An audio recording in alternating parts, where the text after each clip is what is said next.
বরং শেখ হাসিনা দ্বিতীয়বার তার পিতাকে খুন করল। এখন শেখ মুজিবের মৃত দিবস পালন হবে 5ই আগস্ট। ধুলো, ময়লা ও ক্ষতিকর ধূলিকণা থেকে নিমিষেই মুক্তি দেয় চৌধুরী এয়ার পিউরিফায়ার।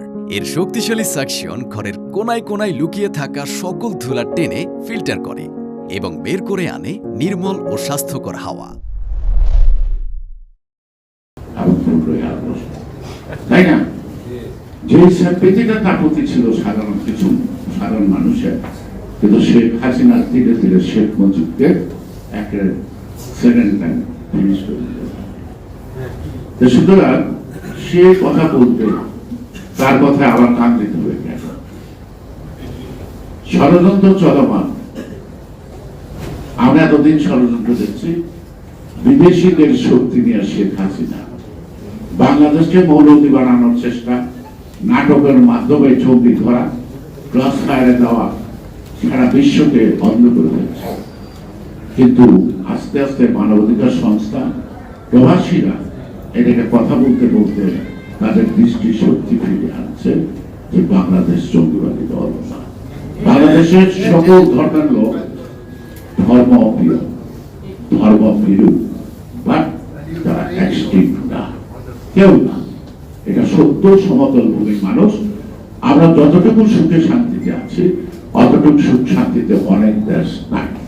আমাদের দেশের মুসলিম পিপুলরা ইসলাম ধর্মটা যত নিষ্ঠার সাথে পালন করে, সব সৌদি আরবে গেলে পাওয়া যাবে না এত নিষ্ঠার সাথে। আমি জানি না, আমি ধর্ম নিয়ে কথা কেন আমি দেশ করে দেখে আসছি, দেশ করে দেখে আসছি। সুতরাং আমাদের দেশের হিন্দু, মুসলিম, বৌদ্ধ, খ্রিস্টান সবাই তার তার ধর্মটা অত্যন্ত নিষ্ঠার সাথে পালন করে। কিন্তু সকল ধর্মের মধ্যে যে একটা সংস্কৃতির সৃষ্টি হয়েছে, এটা ধর্মীয় উৎসব। অর্থাৎ ধর্মটা আমার উৎসবটা সফল। এই উৎসবটার অপেক্ষা থেকে আমরা, যেমন এক সময় ভোটের রাজনীতিতে উৎসব হইত, সবাই বসে থাকতো একসঙ্গে, সবাই সহযোগিতা করতো। সেই উৎসব করে একটা নিরপেক্ষ নির্বাচন, সুষ্ঠু নির্বাচন করার চেষ্টা করছে। এখন এই নির্বাচনটাকে পরবিত করা, এই নির্বাচনটা আজকে এই সচিবালয়ে ঘন ঘন কারা কারা যায়, একটা মন্ত্রী আছে বা উপদেষ্টা আছে, তার আবার 3 জন সহকর্মী আছে। আমরা জানি সরকার একটা মন্ত্রীকে 4th ক্লাস এমপ্লয়ি 2-3 জন দিতে পারে, একটা দিতে পারে এপিএস, একটা দিতে পারে কি কাজের লোক বা 2টা পিয়ন, চাকা সেই পারে। কিন্তু শিক্ষিত ছাত্র সমাজের প্রতিনিধি কি একটা দলেই আছে? ছাত্র সমাজের অনেক রাজনৈতিক ছাত্র সমাজ আছে, ছাত্র রাজনৈতিক দল আছে না? তারা কেন সচিবালয়ে পায়? প্রশ্নের জবাবটা কে? তাকে সদিচ্ছার অভাব, না সামর্থ্যের অভাব, না তিনি ভীতু, না তিনি সাহসী, না তিনি কমিটেড টু দ্য পিপলস, যে তাকে একটা নির্বাচন করতে হবে সুস্থ। এটা আমাদের আবিষ্কার করা দরকার।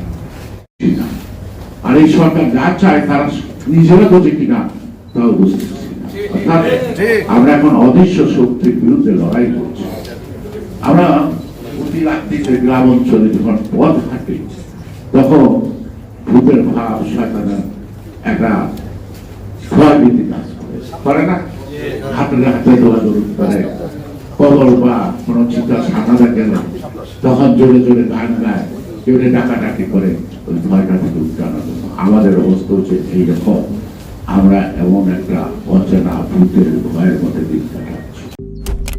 মালয়েশিয়ান প্রযুক্তিতে তৈরি অত্যাধুনিক cleaning machine modern vacuum cleaner যে কোনো ধরনের ধুলো ময়লাকে পরিষ্কার করে ঘরকে করে তুলুন চকচকে ও আকর্ষণীয়।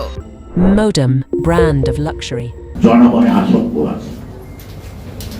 ঘটনাটা আপনারা হয়তো সিনেমা এটা দেখতে পারেন, আমজাদ হোসেনের গোলাপি এখন, এটা 1978 সালে রিলিজ হয়েছে। গোলাপি গ্রামের একটা ছিন্ন মধ্যে মা বাবা নাই, একমাত্র ঠিকানা একটা নানি আছে, ঘর বাড়ি নাই, এবারে ও বাড়ি কাজ করে।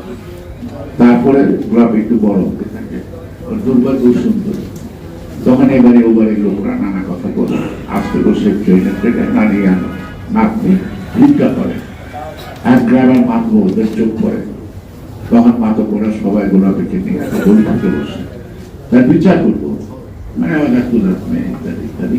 আর এইসব বিচারে দেওয়ার লোকজন বেশি হয়, সবাই আসে।